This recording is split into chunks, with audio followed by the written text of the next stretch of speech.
Dobar dan, pratite Dnevnik Radio televizije Vojvodine. Ja sam Tamara Jevtić, ovo su vesti dana.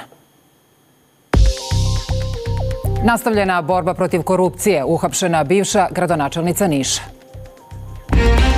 Policija upala u centre za socijalni rad na severu Kosova. Predsjednik države u Braničevskom okrugu najavio ulaganja u infrastrukturu.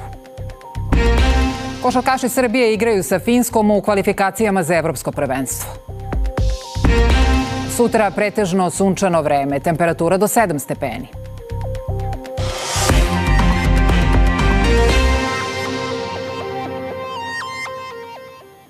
Uprava kriminalističke policije po nalogu višeg...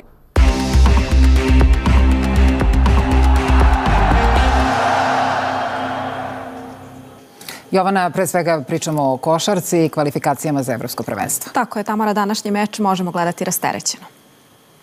Košarkaška reprezentacija Srbije danas će odigrati utakmicu sa selekcijom Finske u kvalifikacijama za evropsko prvenstvo. Izabranici Svetislava Pešića već su obezbedili plasman na Eurobasket, tako da u tom meču nema imperativ pobede, pa će Pešić priliku za dokazivanje moći da pruži svim igračima i onim sa inače manjom minutažom. Utakmica počinje u 17:30, a poslednji meč u okviru kvalifikacija naša reprezentacija odigraće u ponedeljak u Beogradu protiv Gruzije. Fudbalerke Srbije danas u 18 časova u Staroj Pazovi sastaju se sa Finskom u prvom kolu Lige nacija. Naše devojke ističu da očekuju dobar start takmičenja i podršku sa tribina. Naredni duel Srbija igra za 4 dana, a protivnik im je selekcija Belorusije. Na današnjem susretu debitovaće nova selektorka Lidija Stojaković. Fudbaleri TSC-a završili su učešće na evrosceni porazom od Jagelonije u revanšu 3:1. Oni nisu uspeli da izbore plasman u osminu finala Lige konferencija. Nastavlja se domaća fudbalska Superliga. Na redu je 24. kolo, a danas su na programu 2 duela. Utakmica Spartak Radnički Niš završena je bez pobednika 1:1. Meč Tekstilac Radnički Kragujevac je u toku, na poluvremenu nije bilo golova. Sutra u 13 časova uz prenos na RTV-u Vojvodina dočekuje IMT. U isto vreme sastaju se OFK Beograd i Železničar, dok je večiti derbi između Crvene zvezde i Partizana u 16 sati. U nedelju igraju Mladost i Napredak, odnosno Jedinstvo i Čukarički. Kolo će u ponedeljak zatvoriti Novi Pazar i TSC.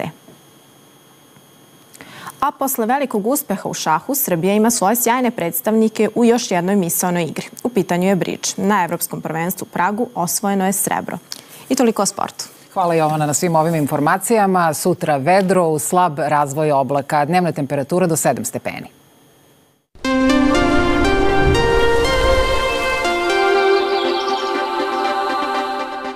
Za vikend promenljivo vreme. Sutra ujutru umeren do jak mraz u zapadnim i južnim predelima. Tokom dana pretežno sunčano vreme uz kratkotrajnu oblačnost u većem delu zemlje. Na zapadu nekoliko stepeni toplije. Duvaće umerena košava u Pomoravlju i Podunavlju. Jutarnja temperatura do -2 stepena, a dnevna do 7 stepeni. Uveče suvo i vetrovito u Košavskom području. Evo izveštaja za naredne dane. Drugog dana vikenda pretežno oblačno uz moguću kišu i susnežicu na zapadu i jugozapadu. Do sredine naredne sedmice toplije uz kratkotrajnu oblačnost. I toliko u Dnevniku. Hvala vam na pažnji i prijetan vikend. Doviđenja.